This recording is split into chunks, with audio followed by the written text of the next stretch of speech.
always have conversations as diverse as America. Saturday at 7 on WYFF4.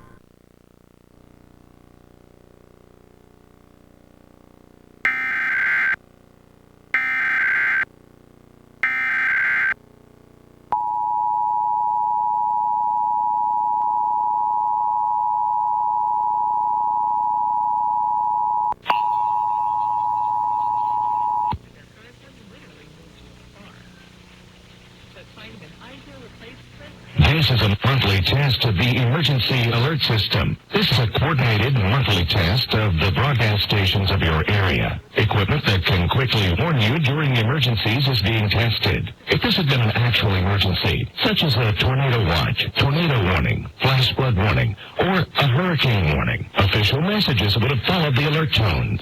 This station serves the state of South Carolina and the Columbia area. This concludes this test of the emergency alert system.